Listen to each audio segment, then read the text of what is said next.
week 13 of A Year of Wisdom. Let's get to reading.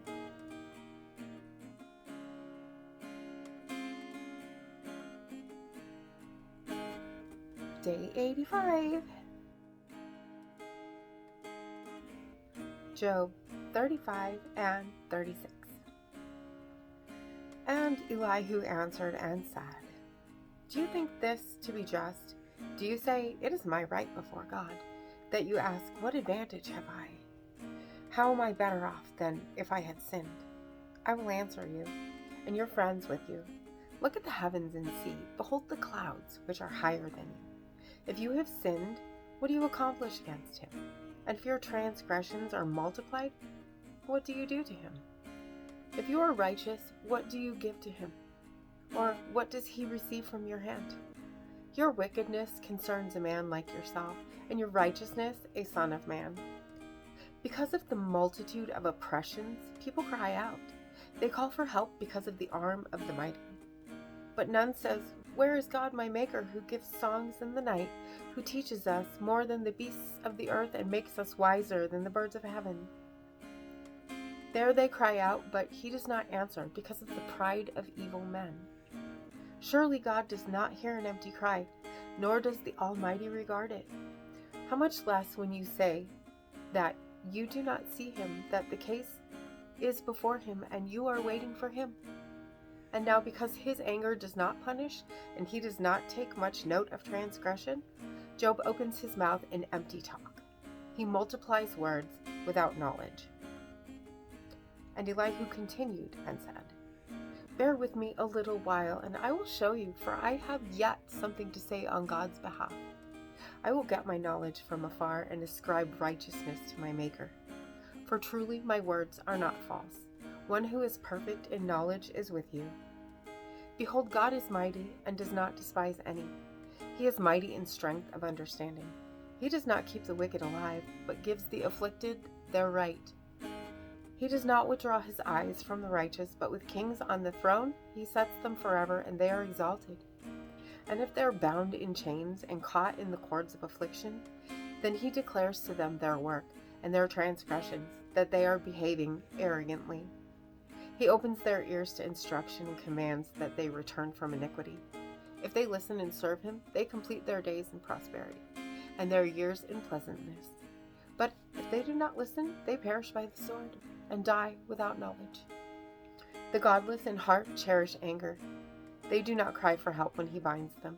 They die in youth, and their life ends among the cult prostitutes. He delivers the afflicted by their affliction, and opens their ear by adversity. He also allured you out of distress into a broad place where there was no cramping.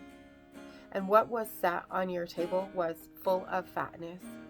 But you are full of the judgment on the wicked. Judgment and justice seize you.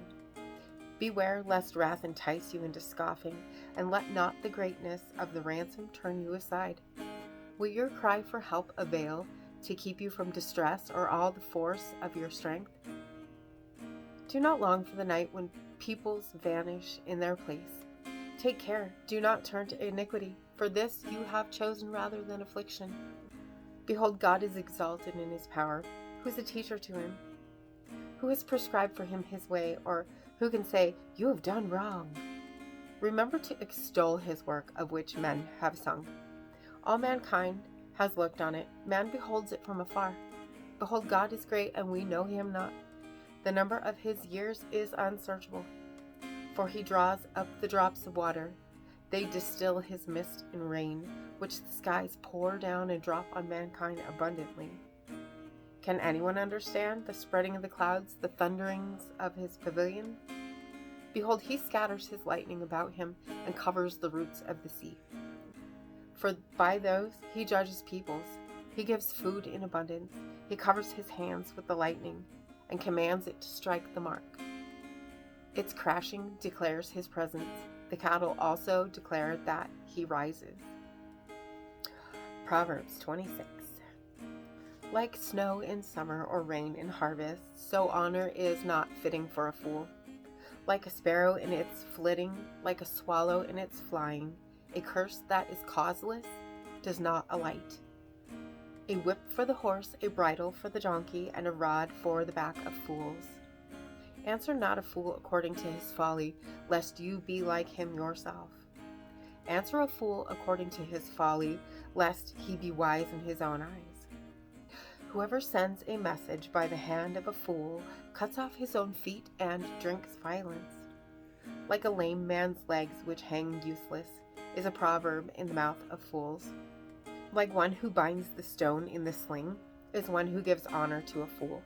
Like a thorn that goes up into the hand of a drunkard is a proverb in the mouth of fools. Like an archer who wounds everyone is one who hires a passing fool or drunkard.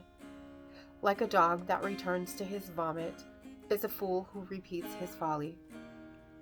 Do you see a man who is wise in his own eyes? There is more hope for a fool than for him. The sluggard says, "There is a lion in the road, there is a lion in the streets." As the door turns on its hinges, so does a sluggard on his bed. The sluggard buries his hand in the dish. It wears him out to bring it back to his mouth. The sluggard is wiser in his own eyes than 7 men who can answer sensibly. Whoever meddles in a quarrel not his own is like one who takes a passing dog by the ears. Like a madman who throws firebrands, arrows, and death is the man who deceives his neighbor and says, "I'm only joking." For lack of wood the fire goes out, and where there is no whisperer, quarreling ceases. As charcoal to hot embers and wood to fire, so is a quarrelsome man for kindling strife. The words of a whisperer are like delicious morsels. They go down into the inner parts of the body. Like the glaze covering an earthen vessel are fervent lips with an evil heart. Whoever hates disguises himself with his lips and harbors deceit in his heart. When he speaks graciously, believe him not, for there are 7 abominations in his heart. Though his hatred be covered with deception, his wickedness will be exposed in the assembly. Whoever digs a pit will fall into it, and a stone will come back on him who starts it rolling. A lying tongue hates its victims, and a flattering mouth works ruin. And as always, thank you so much for being here today, and don't forget to hit subscribe right there and click the bell. Make sure you hit that like button too. And I will see you tomorrow for another reading. God bless you. And my heart is worry-worn. I know without a doubt you'll carry me out of the storm. I'm standing at the crossroads. I'm lost without a clue. I need a big pink neon sign to show me what to do. I thank you, Lord. It glorifies you when you're the only answer.